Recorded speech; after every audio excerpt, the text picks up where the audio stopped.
Vale, Listo. vamos a buscar las preguntas que teníamos. Vale, entonces hoy vamos a leer el capítulo 7, a partir del 7, y vamos a hacer unas preguntitas pequeñas para recordar el capítulo 6 así rápidamente y nos ponemos en acción. ¿Vale? Sí, déjalas ahí, ¿vale? A ver, cuando Dios llamó a Gedeón, él estaba en una situación difícil. El pueblo de Israel estaba amenazado constantemente por un pueblo contrario, los amalecitas, los de Amalek, que venían, robaban las cosechas, destrozaban todo, se venían como raterillos a robar todo lo que ellos habían sembrado y todos los animales. Entonces el pueblo de Israel estaba muriendo de hambre. Y encontrábamos a Gedeón, que estaba escondiendo el grano para ver si podía comer algo y que no se lo quitaran estos amalecitas que venían con todos los camellos y todo, ¿no? Eran como piratas del desierto, por así decirlo. Entonces, la primera pregunta: ¿qué significa que Dios llamara a Gedeón varón esforzado y valiente mientras él se sentía débil? Porque fue lo que el Señor le dijo, y dijimos que eso es muy importante porque mostraba que el Señor le daba una identidad que, aunque parecía que él no tenía, él ya le veía como lo que iba a llegar a ser, ¿no? En ese momento estaba temeroso, asustado, enfadado, un montón de cosas, pero el Señor le llamó por lo que iba a ser, ¿no? Entonces, vamos a volver a preguntar para que los hermanos lo sepan y contesten, ¿no? ¿Qué significa que Dios llamara a Gedeón varón esforzado y valiente, mientras él se sentía débil? ¿Qué creéis que significa? A ver. ¿Por qué le dijo el Señor eso? Porque él no se sentía así, ¿no? A ver, la segunda es... No, pero... Vale, sí, para ver. Mica dice nueva identidad sobre él. Muy bien, muy bien. Más que nueva, era la que el Señor ya le dio, pero él no se encontraba así ni se veía así, ¿verdad? Hola, Ángela. Segunda pregunta. Bueno, ¿algo que decir de ahí? Pues significa que Dios ve en nosotros lo que todavía nosotros mismos no vemos, ¿no? Al igual que Jeremías y al igual que otros, ¿no?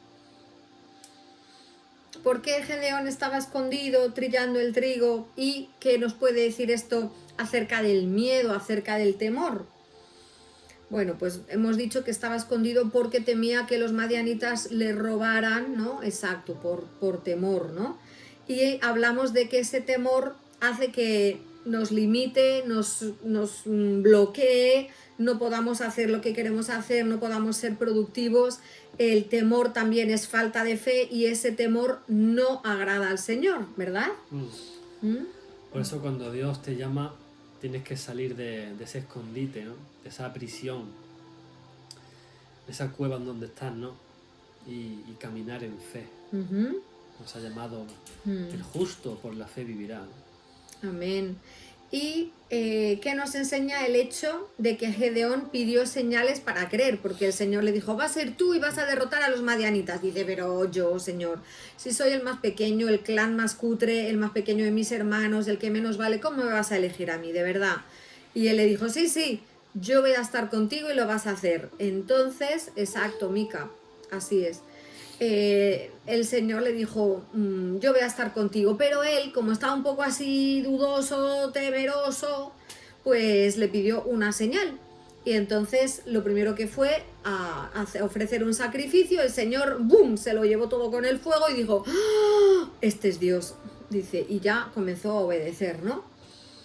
Entonces dijimos que no está mal preguntar al Señor si tenemos dudas de algo cuando recibimos una palabra, porque Él nos comprende y es como una confirmación, ¿no?, de lo que Él nos ha dicho que va a pasar. O si tenemos dudas entre dos caminos, podemos hacer una prueba al Señor para que Él nos dirija y nos guíe, ¿verdad? Y confirme, por decirlo así, una confirmación, ¿no? Vale. Y ¿os acordáis que le mandó que destruyera los ídolos de su padre que tenía de Astarte? y, ¿verdad? Y de Baal y lo tirara todo. ¿Por qué creéis que pidió eso? ¿Qué significa que antes de salir a derrotar al enemigo hay que tirar abajo todos los ídolos, ¿no? ¿Qué puede simbolizar eso en la vida personal, ¿no? De cada uno? A ver.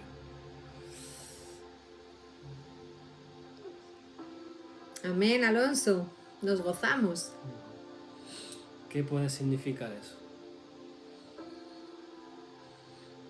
Limpieza, exacto. Muy bien, Carmen.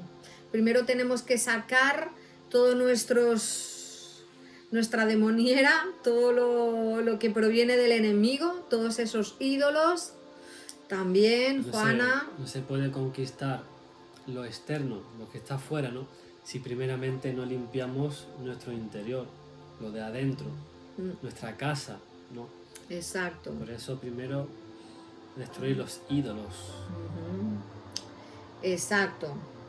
Bueno, pues vamos a haceros un resumen, ¿vale? Ya hemos visto ahí un poco, hemos recordado un poquito de ayer. ¿Tienes una imagen para mostrar de ayer? Que ¿esta la has subido al grupo? La tengo yo aquí. Pues entonces... Perdón. Tenemos una imagen.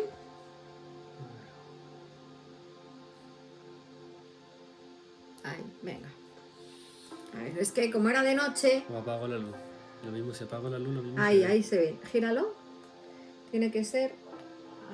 no, como está al revés, ahí. Y acércala. Mirad. Ahí se ve bien. ¿Veis a Gedeón? Con la muñeca de Astarte. Pegándole un martillazo ahí. En la noche. A reventar esa imagen. Pues él obedeció, ¿verdad? Bueno, eso es más visual para que lo recordéis. Bueno, pues entonces lo que vamos a hacer es resumir. Rubén nos va a resumir el capítulo 7, porque es bastante largo, pero vamos a... ¿No? ¿No resumimos el 7? ¿Lo vamos a ir leyendo uno a uno entonces? No se resume todo. Vamos a ir uno a uno, ¿no? Como ayer. No sé. Vale. Pues vamos a leer el capítulo 7. Venga. Jueces 7, ¿quién lo tiene por ahí? Venga, que vamos leyendo y vamos analizando. Ya veréis todo lo que vamos a sacar. Jueces capítulo 7. Yo lo voy a leer en la Nueva Traducción Viviente, que me gusta mucho. Entonces, Jerobaal, que hemos dicho que el Señor le cambió el nombre, ¿vale? Es decir, Gedeón y su ejército se levantaron temprano y fueron hasta el manantial de Arod. El campamento de los ejércitos de Madián estaba al norte de ellos, en el valle cercano a la colina de More. Entonces el Señor le dijo a Gedeón: ¿tienes demasiados guerreros contigo? Si dejo que todos vosotros peleéis contra los madianitas, los israelitas se van a jactar ante mí de que se salvaron por su propia fuerza. Por lo tanto, dile al pueblo: a ver, vamos a ir quitando gente. Aquí me sobra un montón de peña, decía el Señor.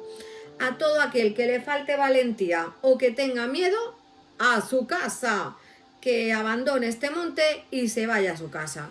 Entonces, de todos los que eran 22.000 se fueron a su casa y quedaron solo 10.000.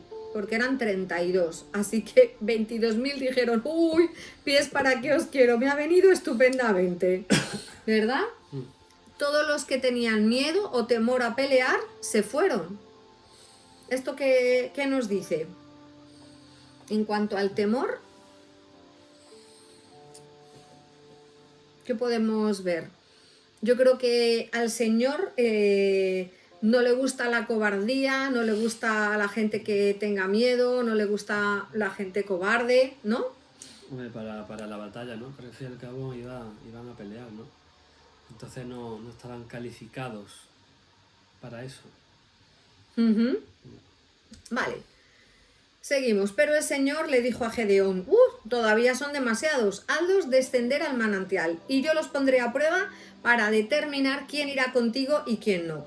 Entonces, cuando Gedeón bajó con sus guerreros hasta el agua, el Señor le dijo, divide a los hombres en 2 grupos. En un grupo pon a todos los que beban el agua en sus manos, así, y lamiendo, dice, como lo hacen los perros, y en otro grupo pon a todos los que han ido a beber arrodillándose directamente del arroyo. Qué raro esto también, ¿no? Y dice, solamente 300 de los hombres bebieron con las manos, cogiendo el agua así, mirad, y bebiendo. Y los demás todos arrodillados. Entonces el Señor dijo, vale, con estos 300 hombres rescataré a Israel y te daré la victoria sobre los madianitas. Envía a todos los demás a su casa. De 32.000 se quedaron en 300, como la película. Solo 300. ¿Conocíais esto? Qué fuerte, ¿no? ¿Qué podemos ver aquí? ¿Qué nos puede indicar eso? Aquí hay un significado, ¿no? Detrás de todo eso, ¿no? Que realmente pues no estaban preparados, ¿no? Para pelear. Y como el Señor dijo, es que toda esa fuerza, no, eran demasiados, porque se podían llegar a creer que la victoria había sido... por parte de Israel. Claro, para ellos mismos atribuirse los méritos, ¿no? Es decir, ahora subimos de nivel, ahora yo soy sargento, ahora yo tal. No es así, ¿no? Y yo pensaba, digo, ¿y qué tiene que ver que estén arrodillados, que estén arriba, cojan el agua? Bueno, pues se dice que esta postura, la de estar arrodillados ahí bebiendo, es como que estaban más vulnerables. Si venía algún ataque, pues estaban más distraídos de lo que se levantan, estaban como más lentos, más vulnerables a un ataque que les pudiera venir. Entonces, como que se veía que lo que querían era saciar la sed, eso era la prioridad, y no estaban en modo alerta como los guerreros que eran, ¿no? Sin embargo, la otra postura pues hace como que estés bebiendo con la cabeza en alto, puedes ver, puedes estar más atento, ¿no? A lo que te puede venir, y si necesitas desenvainar la espada, pues sacas y no tienes que andar poniéndote de pie, ¿no? Entonces eso hacía como que fueran más precavidos o estuvieran vigilando más, ¿no? La situación. Como y eso que tenían un entrenamiento militar. Sí. Mejor, ¿no? O sea, más que el otro era, bueno, venga, tengo sed. A beber, a beber, a beber. Los otros son como los pájaros, ¿no? Que están ahí comiendo y mirando para todos lados rápido, así. Sí, exacto. Claro. Pero si lo queremos ver de una manera ya más espiritual, ¿vale? El arrodillarnos puede ser algo como más inclinarnos hacia los placeres, no sé, como llenarse lo que querían, beber, ¿no? Porque es algo físico, satisfacer la sed es algo físico, algo inmediato, ¿no? Entonces es como la postura más cómoda y dejarte llevar un poco y, no sé, como una autosuficiencia para beber confiando un poco más como en sí mismos. Pero los que están ahí bebiendo con las manos, pero pueden estar viendo y mirando, pues es un poco más como vigilantes, como atentos, ¿no? Y estar sobrios, estar velando en todo tiempo, ¿no?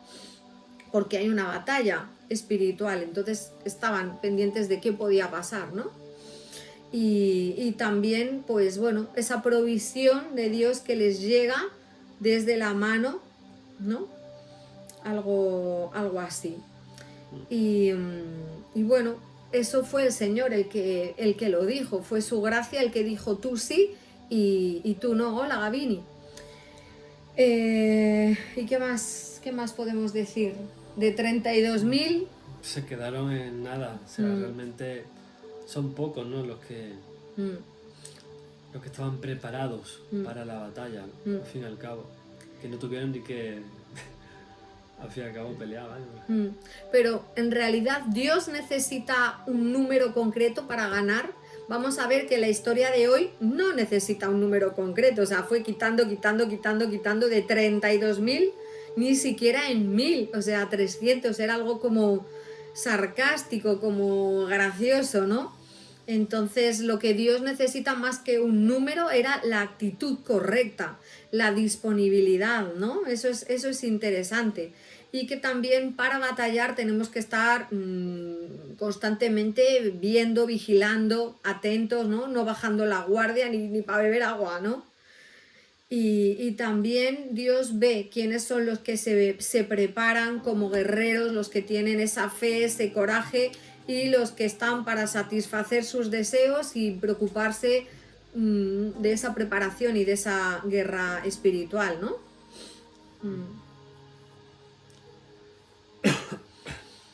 Y en cuanto a la cobardía o el miedo, ¿por qué fue lo primero que Dios descalificó a todos los cobardes? Hay un versículo que está en Apocalipsis que dice: pero los cobardes, incrédulos, fornicarios, hechiceros, homicidas, idólatras, mentirosos, tal, tendrán su parte en el lago que arde con fuego y azufre, que es la muerte segunda. Bueno, esa es una lista de un montón de pecados o pecadores que dice que no van a heredar el reino de los cielos. ¿Y con quién comienza? Con los cobardes. ¿Por qué? Porque esa cobardía está como ligada a la incredulidad. Porque una persona que no tiene esa valentía, está con miedo, es incapaz de confiar en las promesas de Dios frente a un peligro que viene, ¿no? Van de la mano. Van de la mano, están muy unidos. Ese es el problema, que hasta que no se corte eso. Claro, cuando una persona tiene miedo, no es que sea solo una emoción, es algo más ya que invade y lo que hace es que podamos creer lo que no somos. Entonces, si somos cobardes, ¿qué decimos? Bueno, lo primero, Dios no es suficientemente grande para este problema que tengo. Si Dios es grande, pero como mi problema es tremendo, yo creo que no lo va a poder solucionar, ¿no? Hola, Hermi. Hola, Crismari.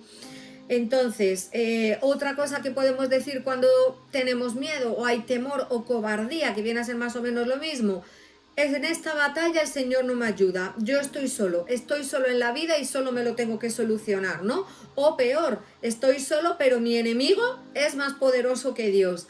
¿Entendéis por qué el miedo y el temor es algo que el Señor aborrece? Porque es como decir: mira, Señor, tú no vales. Mi problema es tan chungo y mi enemigo es tan grande que mejor no te metas a pelear porque no vas a ganar, Señor. ¿Entendéis eso?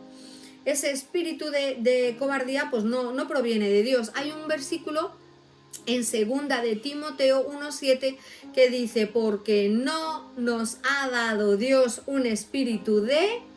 Escribirme por ahí. ¿De qué espíritu no nos ha dado Dios? Un espíritu de cobardía. Muy bien. Sino uno de poder. A ver, que no se me ve porque estoy con el efecto poder. Ese es el que nos ha dado, de amor y de dominio propio. Exacto, hermanos. No nos ha dado de cobardía, sino de poder, ¿no? Ese espíritu de cobardía que no nos ha dado Dios no proviene de Dios. Él nos ha dado su espíritu, que es todo lo contrario. Es poder para enfrentarnos a las batallas, es amor, y así recordamos por qué luchamos, ese amor, ¿no? Nosotros venimos a luchar aquí, pero no lo hacemos porque lo hacemos por amor, primero al Señor y después a las almas, a vosotros, ¿entendéis? Y después el dominio propio. ¿Para qué? Para mantener la calma, para confiar, para esperar y para vigilar, como esos 300 de Gedeón que estaban ahí vigilando, ¿no? Entonces, este llamado, igual que la batalla que vamos a estudiar hoy, este llamado es a los valientes. ¿Por qué? Este versículo sabéis que me gusta a mí mucho. Los valientes, ¿qué hacen? Los valientes el reino. ¿Qué hacen los valientes en el reino? Es un versículo que a mí me gusta mucho. 500 rosas para el primero que... Muy bien, Mica. Lo arrebatan. Exacto, Papini. yo hago así, lo arrebatan.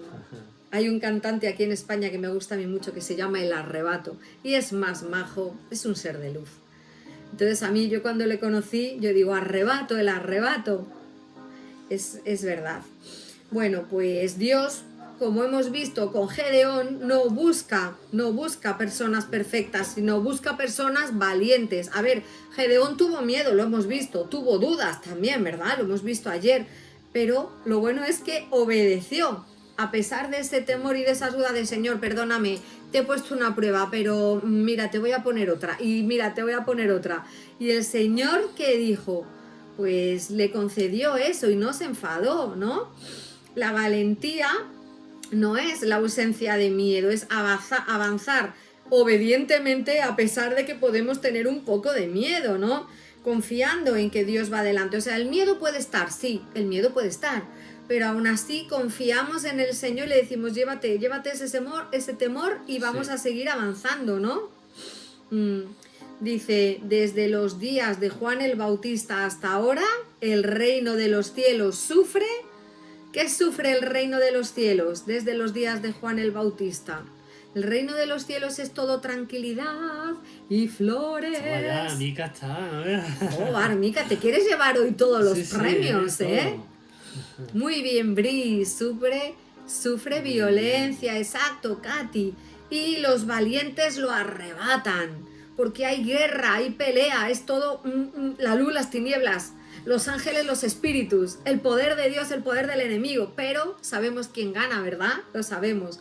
Bueno, pues este versículo que dice que el reino de los cielos sufre violencia y los valientes lo arrebatan, nos muestra que el reino de Dios, el reino que ponemos aquí, tu reino aquí, por eso nos gusta tanto, mirad, ahí hablar de reino, el reino de los cielos, El reino de Dios no está entre es, vosotros. amén, no es para pasivos, no es para los que esperan que le llegue la bendición, como dicen en México, creo que es que le caiga el 20 ahí, ¡pam!, la monedita que entre, ¿no?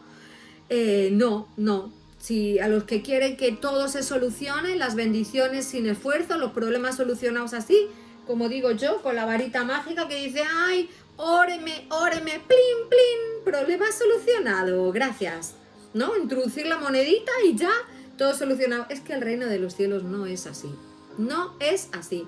Hay que ser, eso es, valiente, persistente. Yo tuve mucho tiempo que decía, persistencia y perseverancia son mis segundo y tercer nombre. Yo no sé si cuando yo lo decía estaba contigo, era antes. No me suena. Decía persistente y perseverante. Me gustan mucho los juegos de palabras, ¿no? Entonces, así es como se arrebata un marido del reino y otras cosas del reino, ¿no? 7 años estuve yo orando, que me levantaba a las 5 de la mañana. Orando, no los 7 años, no los 7 años, pero mucho tiempo estuve, no sé quién da fe, pero estaba yo ahí a las 5 de la mañana por el que ha de venir, ¿no? Bueno, pues esos valientes son los que arrebatan las promesas de Dios, se aferran a ellas, luchan por ellas, ¿no? Aunque haya oposición, puede ser espiritual y puede ser natural, puede ser gente que se oponga a tu llamado, a tu promesa, a todo, ¿no? Bueno, pues vamos a seguir. ¿Qué es lo que pasa? Ya sabemos que el miedo, la cobardía, no. Vale, pues venga. A ver, que lo tengo aquí.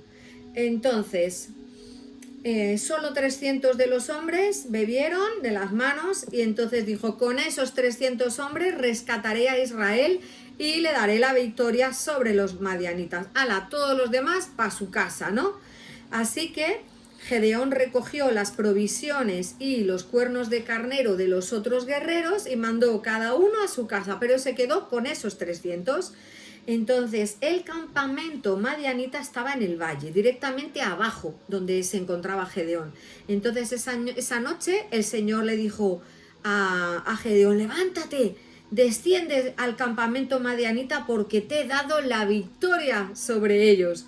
Pero este versículo a mí es que me parece muy fuerte. Dice, pero, estoy en el 10, si tienes miedo de atacar, ahí el Señor le dice, Es que es como un poco contradictorio, ¿no? Dice, baja, desciende al campamento con tu siervo Fura, ¿vale? O sea, el Señor le da la opción de que él tenga miedo, ¿lo veis? Dice, bueno, pero si tienes miedo, vas a bajar con tu siervo.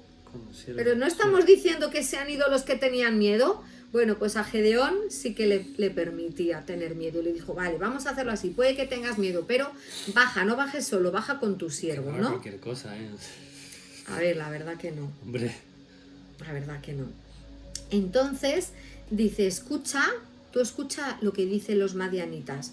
Y entonces cobrarás mucho ánimo. Después estarás ansioso por atacar. Ahora lo leemos en otra versión. Así que Gedeón, acompañado por su escudero, fiel amigo y acompañante Fura, yo le llamo Furia, es que a mí sí. En otra versión, en otras versiones le llaman Pura. Yo digo, Pura suena a nombre de vecina. Chismosa no, maja, la vecina Pura. Pero yo me quedo con Fura como Furia, ¿sabes? El amigo Furia. Gedeón, el guerrero peleón. Y Furia, el amigo. Lo voy a leer. Yo es que me hago estas cosas para recordar, ¿sabéis? Yo me tenéis que conocer. Yo soy así muy de los nombres, las palabras. Dice, a ver, dice, escucha lo que están diciendo en el campamento. Te sentirás muy envalentonado y tendrás deseos de atacar. Después de eso cobrarás valor para atacar y pelear. Perderás el miedo, dice otra versión. No dudarás en atacar el campamento, ¿no? O sea, el Señor sabía que le faltaba ahí un poquillo. Dice, venga, bájate, tú escuchas, ya verás como lo que vas a oír, vas a flipar. Le faltó decir, ¿no? Entonces dice el 12, los ejércitos de Madián, de Amalek, porque eran dos, los madianitas y los amalecitas, y del pueblo de Oriente se habían establecido en el valle como un enjambre de langostas. Sus camellos eran como los granos de arena a la orilla del mar, imposibles de contar. Es un poco exageración, pero nos hace ver que ellos claro, desde que arriba... Muchísimo, claro, desde arriba eso se veía como incontable. Dice, no puedo contar cuánta gente hay, eso es una locura. Entonces Gedeón se acercó sigilosamente, precisamente cuando uno de los amalecitas le contaba un sueño a su compañero y le dijo, tuvo un sueño en el cual un pan de cebada venía rodando cuesta abajo hacia el campamento madianita. Entonces, cuando golpeaba una carpa, porque ellos vivían en las carpas, la daba la vuelta y la aplastaba. Una tienda, ¿no? Exacto, una tienda de vivir. Y entonces el compañero, en vez de decir, uy, qué sueño más raro, un pan que aplasta una tienda, ¿qué será eso? Mirad la importancia para los que estáis aquí de los sueños. Mica, Juana, María, no sé si hay algo más que están apuntados en el curso, ¿no? Pues es coincidencia, ¿no? Porque sí que no sé si es en la clase 2 o 3, no me acuerdo, hablo sobre esto también, ¿no? Lo que significa el pan de cebada, porque hay un simbolismo detrás también, porque la cebada ahí era lo más barato, lo más económico, era el alimento de los pobres. Entonces ahí también hay un trasfondo detrás, ¿no? Que Dios usa lo débil, lo que no vale, ¿no? Aunque bueno, no voy a dar muchas pistas aquí, pero hay mucho significado ahí, ¿no? En ese simple sueño, ¿no? Que parecía y cómo lo interpretó en cuestión de segundo, ¿no? Interesante eso. Sí. En algunas versiones pone Furá, en otras Purá, en la que tengo yo es Fura. Entonces, bueno, en una antigua, en la de Torres Samat, dice, pero si temes ir solo, baje contigo Fara, tu criado. O sea que ahí, depende de la versión, tiene un nombre u otro. Pero qué importante, vamos a ver cómo se llenó de fe Gedeón al escuchar no solo el sueño, sino la interpretación. O sea, y él, el otro hombre, ¿cómo enseguida lo interpretó? Dijo, un pan que baja de la cuesta para abajo, da a la tienda y tal, eso quiere decir, a ver cómo lo dice aquí. Dice, tu sueño solo puede significar una cosa. O sea, se lo dijo como clarito. Dice, Dios le ha dado a Gedeón, el hijo de Joás, el israelita, la victoria sobre Madián y todos los aliados. Chimpún. ¿Cómo te quedas? Sí, me gustan otras versiones. Vamos a leerla en otras versiones. Que habla de espada de Gedeón, ¿no? No, eso es después, cuando dicen por la espada de... ¿no? Cuando gritan. No. Aquí, bueno, los que tengo yo, dice, Dios le va a entregar en manos de Gedeón a los madianitas y... ¿Qué versión tienes tú? No, es que no la tengo, 7:14, ¿no? Bueno, después sí que sale la espada, ¿eh? 14. Si no es que me he equivocado yo, pero... Luego dice, por el Señor, la espada del Señor y la espada de... Pero qué fuerte, o sea, dices ese sueño y dices, solo puede significar una cosa, estamos muertos. Prácticamente, ¿no? Dice que le contestó, o sea... ¿Qué versión tienes tú? 2020, Ah. Reina Valera. Cuando llegó Gedeón, he aquí que un hombre estaba contando a su compañero un sueño. He aquí yo soñé un sueño, y yo veía un pan de cebada que rodaba hasta el campamento de Madián. Y llegó a la tienda y la golpeó de tal manera que cayó, y la trastornó de arriba abajo, y la tienda cayó. Y su compañero respondió y dijo, esto no es otra cosa sino la espada de Gedeón, hijo de Joás, varón de Israel. Dios ha entregado en sus manos a los madianitas con todo el campamento. ¿Ve? Esto no es otra cosa sino la espada de Gedeón, hijo de Joás. Ahí estamos. Es ese... Me gusta más esta pues mira, versión, ¿no? creo que solamente está en esa versión. Pero qué interesante. Entonces, claro, después de escuchar eso, Gedeón se vino arriba muchísimo, ¿no? Dice, estoy en el 15. Cuando Gedeón oyó el sueño y la interpretación, se inclinó en adoración ante el Señor. Hemos visto 2 veces, si os acordáis, ayer en el capítulo 6, cuando el Señor consumió el holocausto, él adoró. Se puso y adoró. Y aquí igual, o sea, oyó el sueño y la interpretación y ¿qué hizo? Lo primero, ¡pam! Adoración, toma ya. Eso sí, es importante, es como también una señal de confirmación, igual que el vellón y tal, o sea, es como que llega, qué casualidad, ¿no? Llega y escucho a alguien, he tenido un sueño, ¡pum! Es la espada de Gedeón, y él como diciendo, o sea, Señor, gracias por mostrarme.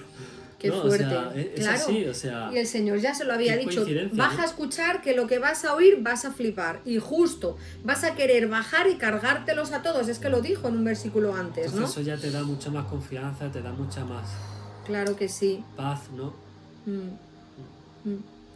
Entonces él se inclinó en adoración y luego regresó, subió otra vez al campamento israelita y que dijo, ala chicos, a dormir todos. No, gritó, levantaos, que el Señor nos ha dado la victoria sobre todos los madianitas, ahí gritando. Y entonces dice en el 16 que dividió a los 300 en 3 grupos y a cada uno le dio un cuerno de carnero, las trompetas de cuerno de carnero. ¿Cuántos conocen el sonido que hace? Ese llamado que se usaba en el templo, los israelitas, ¿no? Es que es un sonido muy, muy característico. Luego lo vamos a poner. ¿Tú le puedes buscar, amor? Sí, vale. Y luego eso del shofar. Vale. Y una vasija de barro con una antorcha dentro, ¿vale? Que yo digo, ¿la vasija cómo sería? ¿Pequeña? ¿Grande?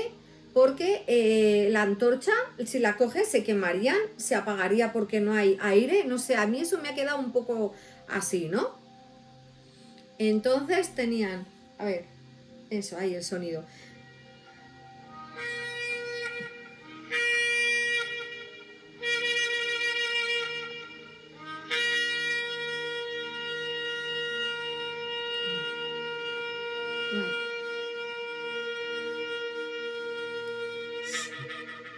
Mira, para lo que vamos a decir cómo le dijo que lo hicieran y lo ponemos. Así es como suena el cuerno de carnero, ¿vale? El shofar, ¿no?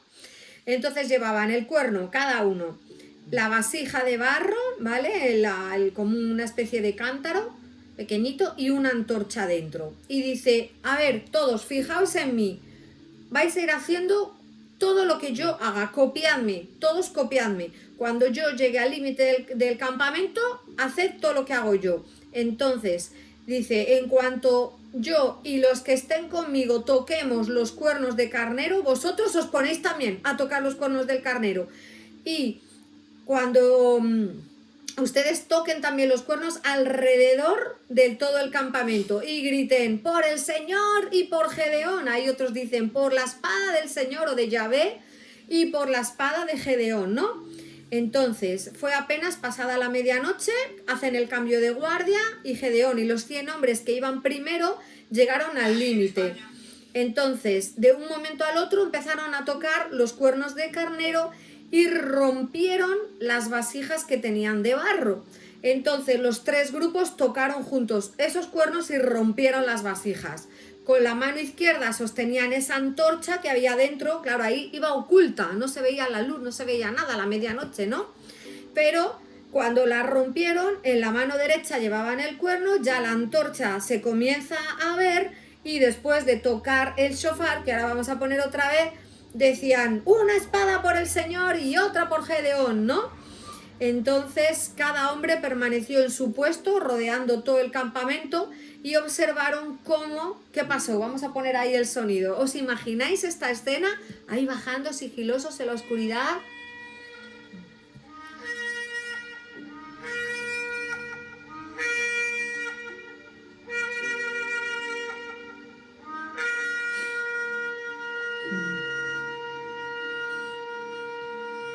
Se oye, ¿no?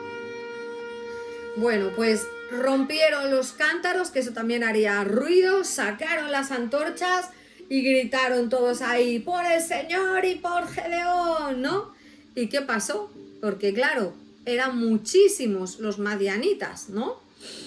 Dice, cuando los 300 israelitas tocaron los cuernos de carnero, el Señor, esto es súper fuerte, hizo que los guerreros del campamento pelearan entre sí con sus espadas. Se empezaron a matar unos a otros. Es muy fuerte. Los que quedaron con vida huyeron a lugares tan lejanos como Betzita, otro sitio y otro sitio cerca de Tabas. Son nombres un poco raros, ¿no? Es que, qué fuerte, o sea, lo dice, se empezaron a pelear unos contra otros. Amalecita contra Amalecita, ¿no? Qué fuerte eso. A ver cómo lo dice aquí en otro... Comenzaron a pelear entre sí y a matarse unos a otros. Lo tuvieron fácil, al fin y al cabo. Pero ahí, ¿quién puede decir que eso no lo hizo el Señor, verdad? Sí. Dice, me produjo escalofríos el sonido. Sí, es que el shofar tiene mucha... ¿verdad? Bueno, ¿qué os parece esta forma, ¿no? que tiene el Señor de actuar y de dar la victoria, ¿no? ¿Qué puede significar que el Señor eligiera los cántaros, las antorchas y las trompetas, ¿no? Los cántaros de barro. ¿Dónde se dice en la Biblia o se habla del barro? ¿Por qué el Señor eligió el barro? ¿Era un material noble? No era plata, no era un metal, ¿no? Al fin y al cabo estamos hechos de esa materia, ¿no? Claro. Son recipientes pues muy, muy comunes, hechos de barro y son frágiles, ¿no? Ahí pues se metía la comida, el agua, las provisiones, ¿no? Pero aquí lo que tenían que hacer es que esto es súper interesante. A ver cuántos habéis pensado en esto. Ese cántaro tenía una misión. ¿Cuál era? ¿Por qué les dijo llevar cántaros y dentro la antorcha? Esos cántaros, ¿para qué? ¿Cuál era la misión? Era, a ver, ¿qué me decís? ¿Por qué les dijo meter las antorchas dentro de los cántaros? Es fácil. A ver, ¿nadie me lo dice de los 50? Sí, para preservar el fuego, pero... ¿Para qué sirve? A ver, iban en la medianoche. O iban con todo el sol ahí. Era para esconder la luz, para que no les vieran. Iban ahí a hurtadillas hasta que se colocaron todos y recorrieron. Era para tapar la luz, para tenerla ahí escondidita, ¿vale? Entonces, ¿qué significado tiene? A ver, los cántaros nosotros dice el versículo, tenemos este tesoro en vasos de barro, ¿no? Para que la excelencia del poder sea de Dios y no de nosotros. Y nosotros estamos hechos de barro, ¿no? Entonces ese cántaro representa un poco nuestra humanidad, que somos frágiles, que somos cuerpos hechos por el Señor, creados también de barro, y tenemos una vida, una naturaleza terrenal que hoy estamos y mañana no, ¿lo entendéis? Y Entonces, portadores de la luz.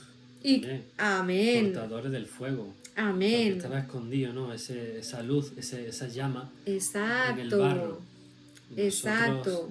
Ahora... Ese cántaro es el yo, es nuestra vida natural, pero para que la luz de Dios brille, ese cántaro debe de ser roto, quebrantado. ¿Entendéis qué significa eso?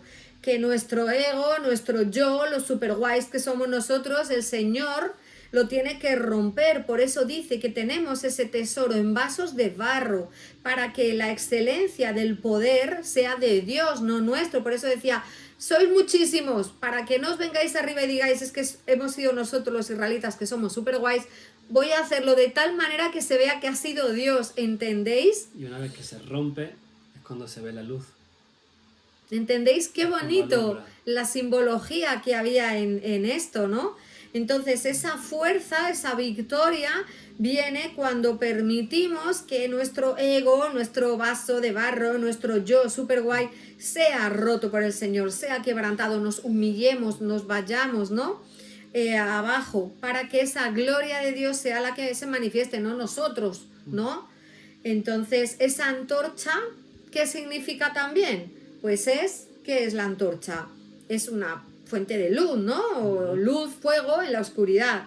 Entonces, en una batalla también significa ese fuego, esa revelación, ese actuar, ¿no?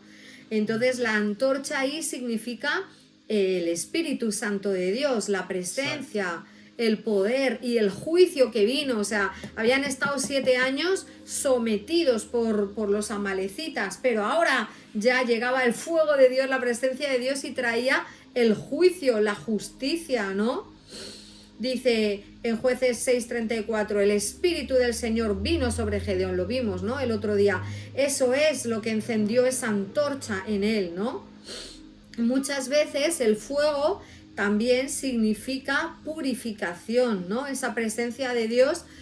Hablamos el otro día de los ejemplos de fuego en la Biblia. Hay también. Muchos tipos de fuego. Tenemos, y colores también. Tiene que ver con los colores del fuego. Exacto. También uno que no dijimos era la columna de fuego en el desierto. También, ¿no? Entonces esa antorcha dentro de ese cántaro de barro dice la verdad en nosotros, que es que Dios vive dentro de nosotros, es su espíritu, ¿no? ¿Dónde dice eso en la palabra? Dice, ¿no sabéis que vosotros sois templo de Dios y que el Espíritu de Dios mora dentro de vosotros? ¿Veis qué bonito? ¿No? Qué bonito esto. ¿Estáis entendiendo el significado del cántaro de barro con la antorcha adentro? El cántaro que se rompe, la justicia de Dios, el poder, el fuego de Dios ahí. Sí, lo tapan. Qué bonito. Y luego las trompetas. A ver, ¿qué puede significar la trompeta? A ver, las trompetas, ese shofar no era una trompeta como hemos visto de ahora de tu, no. Tenía cada sonido. Cuerno de carnero. Exacto, era en la antigüedad, ¿no? Esas trompetas no eran para hacer esa música, sino para dar órdenes. Tenían mensajes específicos. Si tocaban, pues era para atacar, retroceder. Cada sonido era una cosa. Entonces se escuchaban y sabían ya lo que era, ¿no? Entonces era un instrumento muy importante porque se comunicaban, pero también era de autoridad, ¿no? Entonces esa trompeta lo que representa es que proclama el Señor viene, también alabanza, ¿no? La fe del Señor, ¿no? Esas trompetas se usaban en las fiestas, para anunciar las fiestas y también para la guerra, ¿no? Entonces esa trompeta también profetizaba una victoria antes de que sucediera. Tocaron la trompeta, ¿no? pero no fue después, sino antes. Entonces ahí era como que al sonar ese sonido liberaba ese poder de Dios. Era el acto de fe que decía, ya llega el poder de Dios. Sonaba como lo ha puesto Rubén y decía, ya estaba, ¿no? ¿Os acordáis en un momento en el que un sonido fuerte también, a momentos antes de una batalla, indicaba que el Señor les daba la victoria? A ver, pensad, sonido, trompeta, guerra, ruido, pueblo. A ver, ¿os acordáis de un momento en el que ese ruido, esas trompetas? A ver, ¿cuándo ha habido algo también que ese sonido fuerte? Os voy a dar una pista. Alrededor de una ciudad. Alrededor de una ciudad. Nada, ¿eh? Alrededor. JJ. Marchaban. ¿Cuántas veces? Hay un Marchaban número. ahí. Hay un número divino. No, Jerusalén no. Jericó. Muy bien. Eso es, Jericó. Y ahí todos ahí gritando y los muros cayeron. La historia de Jericó con Josué marchando alrededor de la ciudad y todos ahí, pero ¿qué hacen estos? ¿Qué hacen estos? ¿No? Entonces ahí ya anunciaban, va a caer, va a caer, va a caer, ¿no? Era como un acto profético De hecho, también. En el monte Sinaí, cuando Dios dio la ley, lo que se escuchó fue un shofar que sonaba cada vez más fuerte. Eso está en Éxodo 19. Eso no me acordaba yo. 16, sí. Y esto pues proféticamente significa que cuando suena el shofar no solo hay un sonido físico, ¿no? Sino una proclamación espiritual. O sea, que Dios mismo está hablando y está anunciando. Qué bueno. Bueno, pues ¿qué podemos decir más, no? Ya sabemos que el Señor eligió esos objetos por una función, o sea, fueron muy importantes, cada uno tenía una misión. El cántaro servía para algo, el fuego también, el shofar o la trompeta de cuerno de carnero también, ¿no? Pero también el Señor nos habla, nos trae una metáfora tropecientos años después que podemos usar, que podemos entender, ¿no? Esa luz escondida que es el espíritu dentro del creyente, ¿no? Ese poder que está esperando el momento para salir, el quebrantamiento también, ¿no? Que significa morir al yo, rendirnos al Señor, permitir que Él actúe, que sea Él el que brille, que sea Él la luz, ¿no? Y luego cuando se quiebra y sale ese sonido, es la fe, es la proclamación, es, no sé, es la victoria del Señor, ¿no? No es solamente decir tengo el Espíritu de Dios en mí, sino que podemos proclamar, ¿no? Ser esas trompetas, ¿no? Esa proclamación de decir el Señor está en mí, el Señor me da la victoria, ¿no? Declarando la palabra, porque la fe es por el oír y el oír por la palabra, ¿no? Qué bonito. Entonces esa luz les debió de desorientar, pero la trompeta ya, eso fue la súper confusión de unos con otros. Y qué fuerte, o sea, están amigos, han comido juntos, están y fras, y todos ahí, wow, ¿no? Qué fuerte. Bueno, seguimos, ¿no? Ya hemos aprendido ahí un poco lo que significaba. Bueno, pues dice que entonces Gedeón mandó a buscar a los guerreros de Neftalí, Aser, Manasés, los otros pueblos, ¿no? ¿Cómo se llama? No me sale la palabra. Las otras tribus. El pueblo, bueno, tribu, ¿no? Iba muy desencaminada, ¿no? Entonces Gedeón también envió mensajeros por toda la zona montañosa de Efraín y le decían, desciendan para atacar a los madianitas, frenarlos antes de que lleguen al río Jordán en Bet-Bará. Entonces los hombres de Efraín llegaron y hicieron lo que le habían dicho y capturaron a Oreb y a Zeeb, que eran los dos comandantes de los madianitas, y los mataron. Y no dejaron de perseguir a los madianitas. Y dice que se llevaron las cabezas de Oreb y Zeeb a Gedeón. Se las llevaron, que estaba junto al río Jordán.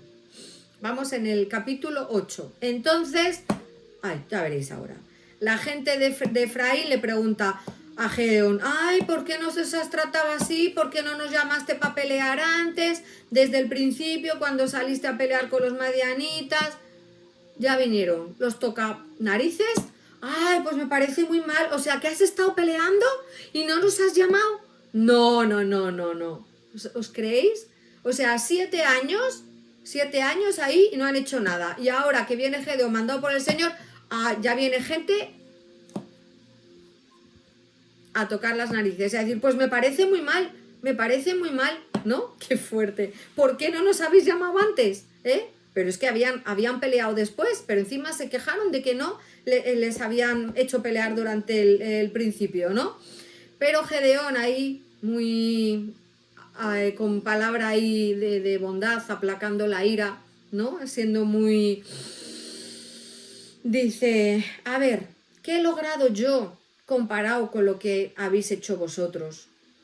Como diciendo, no hombre, no, nosotros no hemos hecho nada, ya ves, unas antorchas, unos sofás, vosotros sí que habéis peleado, pero qué pelea más buena. No hombre, no, si lo que hicimos ahí éramos 300 que bajamos en un ratito y nada, la pelea buena la vuestra, todo hay que decirlo, estupendo cómo habéis peleado. ¿Os imagináis así como aplacando un poco, ahí como poniéndoles en su sitio?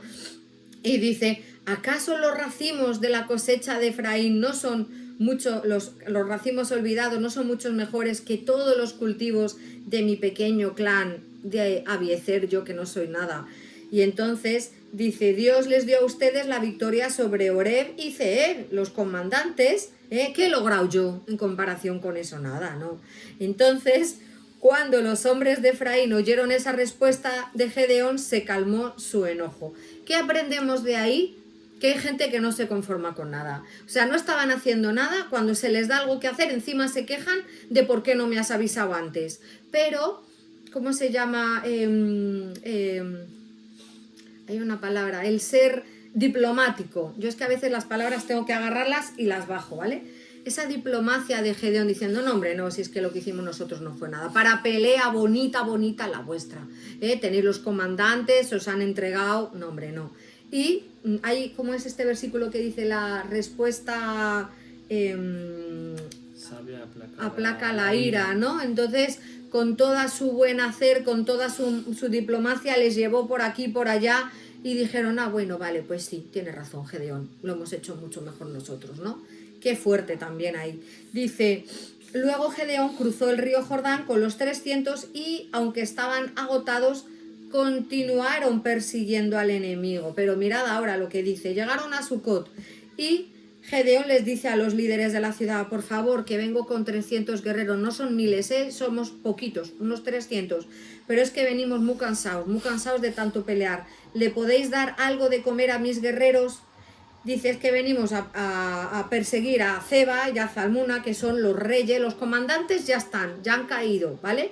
Ahora venimos a por los reyes, que son los reyes de Madián.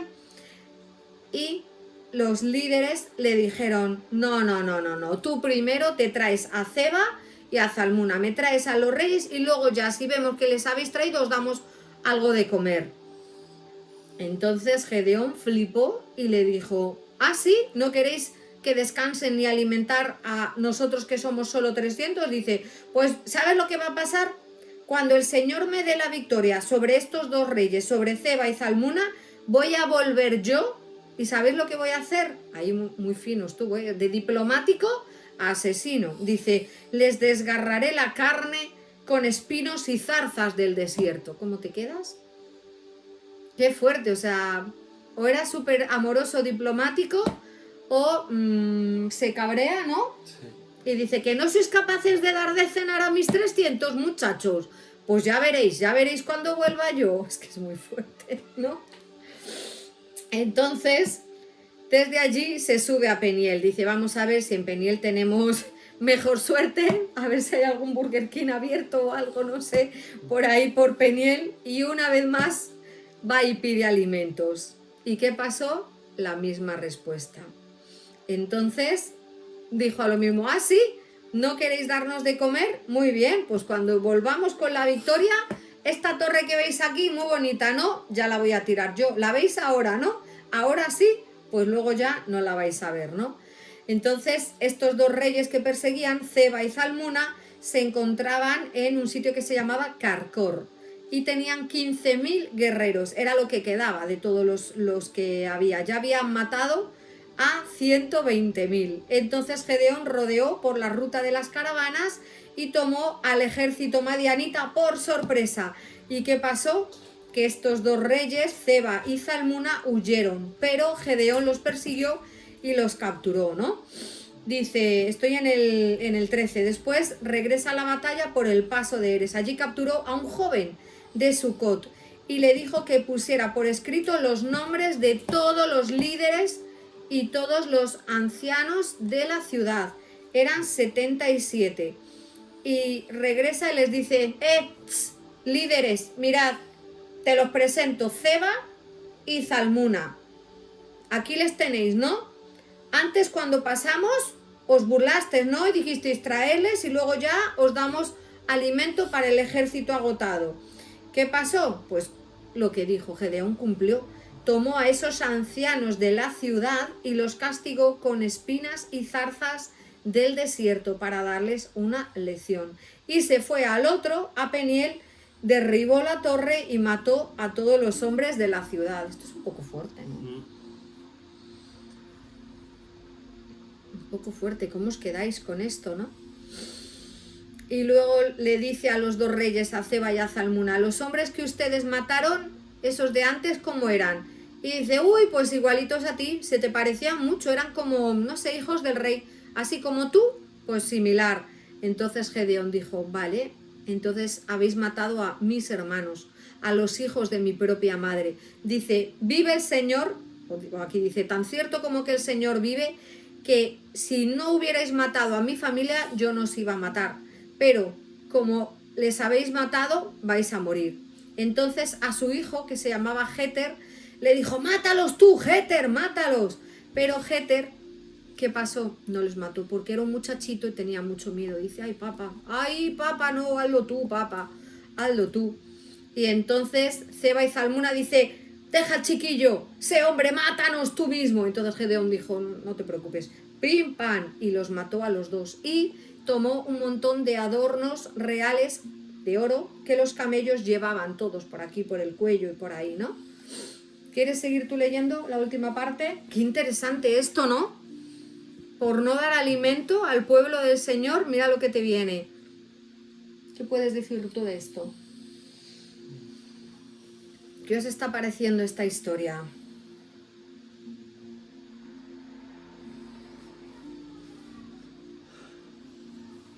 Amor, Interesante. ¿tienes algo para decir? No, la verdad es que no. Curiosa la torre de Peniel. Bueno, cuando habla del lugar, ¿no? De Peniel fue donde bueno, representa que, bueno, donde Jacob, ¿no? Luchó con Jesús, ¿no? O sea, con la teofanía, ¿no? Cuando lo vio cara a cara, ¿no? Dice que llamó a aquel lugar Peniel. ¿Qué significa? Busca el significado, que yo no me acuerdo lo que significaba. Rostro de Dios. Lo he visto cara a cara a Dios. Qué fuerte, eso ¿no? Significa Peniel. Bueno, pues os resumo lo que pasó después, que Gedeón le dijo que a todos los que estaban por allí que quería el botín de guerra de los enemigos y como eran ismaelitas usaban un montón de pendientes de oro y le dijo, a ver, que quiero todos los pendientes, sacando, venga, botín de guerra todos, y pusieron ahí una mantita, empezaron a echar y fueron como unos 19 kilos de oro. No voy a decir a cuánto está el gramo o el kilo de oro hoy en día, y dice que eso era solamente los pendientes y todo lo que tenían, esos aretes, ¿no? Dice que luego había ornamentos reales, bueno, otros pendientes, a lo mejor eran de aquí, ¿no? O la ropa de púrpura usada o las cadenas que los camellos llevaban en el cuello. Ahí van todos los camellos monísimos, súper adornados, ¿eh? Pero aquí viene cuando Gedeón, que lo había hecho muy bien todo, muy bien, la lía.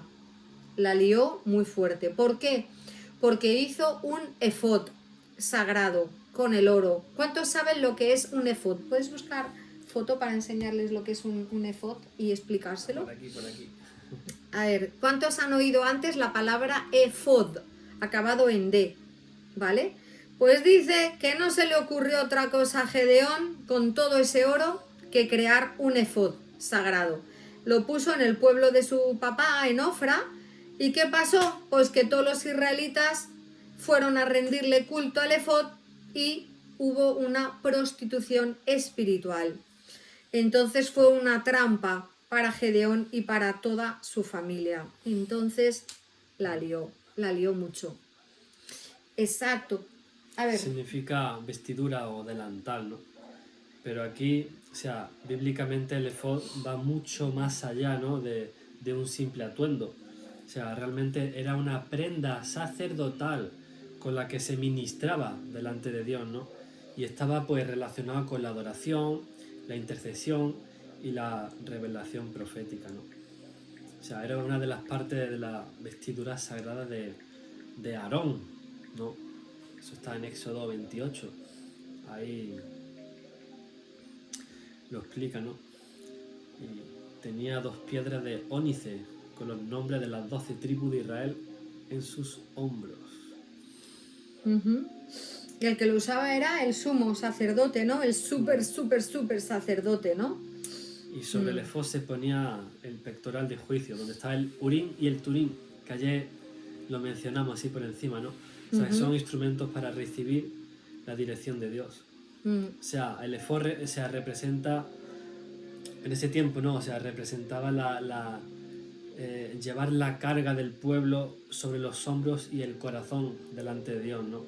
Cada vez que un sacerdote se ponía el efod, estaba entrando en una dimensión de gobierno espiritual, intercesión y de revelación. Y tenemos muchos ejemplos, el efod con Samuel, con David, como un instrumento también de consulta. David, ¿no?, le pidió al sacerdote Abiatar, tráeme el efod, y consultó a Dios y debía ir a la batalla, y Dios le respondió por medio de, ¿no? Entonces el efod realmente va mucho más allá que una simple vestidura, es un portal de revelación, un medio por el cual se recibía dirección divina, y proféticamente es figura de la oración y la intercesión, ¿no?, que abre la voz de Dios. Esto, si nos ponemos a investigar sobre esto, o sea, podemos salir hasta a las tantas, ¿no? Porque tiene mucho significado, hay mucho trasfondo detrás del efod. Pero lo que servía era como para preguntar cosas al Señor. Había esas 2 piedras, ¿no? Entonces, Señor, debemos ir a la guerra. Entonces era como una piedra significa sí y la otra no. Entonces no sabemos cómo el sacerdote decía esta, o si, yo qué sé, podía hacer que se encendieran esas piedras, se calentaran, no sé, no, porque no lo dice cómo funcionaban, pero era un poco como una respuesta entre sí, no, ¿sabes?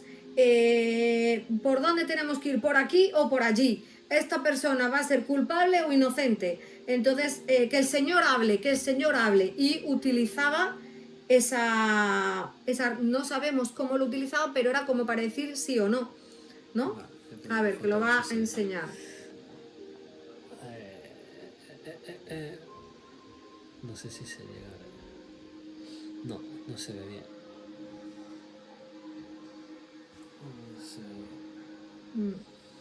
Entonces no es que fuera así como adivinación, sino que estaba el sumo sacerdote con la presencia de Dios para tomar decisiones. Era como vamos a preguntar al Señor, ¿no? A ver si se ve aquí. Mira, aquí se ve mejor. Ahí está el sumo sacerdote con esas vestiduras sagradas. Entonces, ¿qué pasó? Que los israelitas dijeron, wow, este efod seguro que nos va a sacar de pobres. Y no sé, si lo usarían, preguntarían sí y no, pero dice que lo adoraron. Entonces algo chungo tuvo que pasar. Sí. Y eso no fue bueno, ¿no? Para Gedeón. Mira con lo bien que lo estaba haciendo y al final Metió la gamba, la lió. Al final la lió. Ahora no lo usamos. ¿Por qué ahora no necesitamos usar el Urim y el Tumim? A ver, que es escribir. ¿Por qué ahora, Juan? ¿Por qué? ¿Por qué? ¿Por qué? ¿Por qué ahora no tenemos ese efod?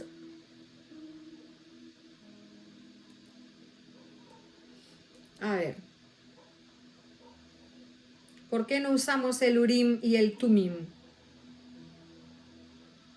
He buscado lo que significa, ¿vale? Y os voy a decir. Urim significa luz, luces. Y Tumim significa verdad o perfección. A ver. No. Más que el nuevo pacto, eso Va es. por ahí. Va por O ahí, sea, Carmen, sí. Hoy en día, en Cristo, nuestro efod es la unción del Espíritu Santo, que nos reviste para adorar, interceder y recibir revelación profética directamente del Padre, ¿no? Ya no necesitamos esos atuendos antiguos, ¿no? Tenemos la presencia de Es el Dios, Espíritu exacto, de Dios. Mona, muy es bien. Es el mismo Dios, o sea, quiero decir, claro. es el mismo Dios dentro de nosotros. O sea...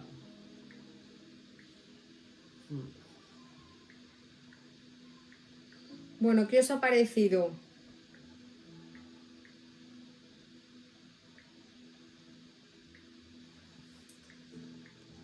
Amor, ¿tienes algo más No. para decir? ¿Algo? ¿Quieres leer los últimos para ver cómo acabó? Los últimos versículos. No, te dejo a ti. Bueno, ¿qué podemos sacar? Vamos a... Hay mucha información ya, yo creo. Sí, ya. mucha información. Vamos a resumir brevemente, ¿no? Lo primero, que para obtener la victoria, Dios no necesita grandes cosas, ¿vale? Ni multitudes, ni grandes... Él lo puede hacer, ya dijo que con 32.000 no, se quedó con 300 y les dio la victoria. ¿Cómo? Porque metió a unos contra otros y se mataron unos contra otros, ¿no? También sabemos que Dios prueba a los suyos antes de usarlos, ¿no? Dijo, a ver, los que tengan miedo, ala, fuera, les probó y ala, con miedo pues no me vales. Los que no están atentos para pelear, que os ponéis ahí a jugar en el agua y a beber y tal, venga, tampoco me vales, ¿no? Luego, la estrategia que Dios piensa no tiene nada que ver con la nuestra, ¿no? Hemos visto los cántaros, las antorchas, las trompetas, ¿no? Pero todo tiene algo que ver, hemos sacado, ¿no? El sentido de cada una de ellas, ¿no? Y luego también cómo el orgullo después de la victoria puede jugar malas pasadas, ¿no? Gedeón, bueno, respondió muy sabiamente a los de Efraín que dijeron, ay, ¿por qué no nos has llamado antes? Y empezar, les dijo, no, para batalla la vuestra, la habéis hecho tan bien para lo que nosotros hemos hecho, y ahí calmó la ira y estuvo súper acertado, ¿no? Luego tuvieron que seguir peleando y estaban súper cansados, la victoria no fue rápida, ¿verdad? Estaban cansados, nadie les daba de comer, ¿no? Y después, lo último, el peligro de que acabara mal. Entonces, en vez de ser un buen juez y hacerlo correctamente con el botín, quiso hacer algo bien, pero al final pues fue una trampa que trajo la idolatría al pueblo, ¿no? Entonces empezó muy bien, peleó muy bien, lo hizo todo muy bien, pero al final hay que estar atentos de no liarla, ¿no? Y no levantar, no tener esos efod que nos puedan desviar y ocupen el lugar de Dios, ¿no? Bueno, pues hermanos, vamos a orar ahora porque el Señor no necesita números, no necesita multitudes, necesita que la gente que esté por Él, aunque sean poquitos, estén preparados, sepan que hay una guerra. El reino de los cielos sufre violencia y los violentos arrebatan, ¿verdad? Que la victoria espiritual no va a venir por lo guays que seamos, sino por no tener miedo, confiar en el Señor, creer en Él, obedecerle Y aunque a veces estamos cansados y creemos que ya estaba conquistado, a veces para que esos reyes caigan hay que confiar en el Señor aún en medio de ese cansancio, y después de ganar no venirnos arriba ni tomar malas decisiones para evitar esos ídolos, ¿no?, que tenemos ahora, como puede ser pues la fama, el dinero, el yo, todo eso, ¿no? Bueno, pues, ¿qué os ha parecido? Tenemos muchas aplicaciones, ¿no?, para nuestra vida. La historia de Gedeón está muy interesante. A Maribel le ha gustado, ¿no? Sí, La parte me ha de la gustado. palabra. Yo creo que a muchos, ¿no? Así que... Se decía Juana, dice que nunca, que no lo había escuchado. Creo que ha sido, no sé si se puede echar para atrás, ¿no? A ver, comentad, hermanos, ¿qué os ha parecido? Abrimos el foro. Eso. Michelle ha enviado unas tortillas. Hemos cenado tortilla, por cierto. A ver, ¿qué nos comentáis? ¿Cuántos somos? Somos 65, estupendo. A ver, ¿cuántos les ha gustado? Pulgar arriba, venga, que estamos ahí, vamos, venga, venga. Pulgares arriba, ya nos digo que escribáis. Por favor, venga. Ani, le ha parecido interesante. Ay, Ari, te la has perdido. Bueno, Ari, si estás en el grupo de Telegram, ponte que ahí lo tenemos entero, ¿vale? Cerramos aquí. Sí.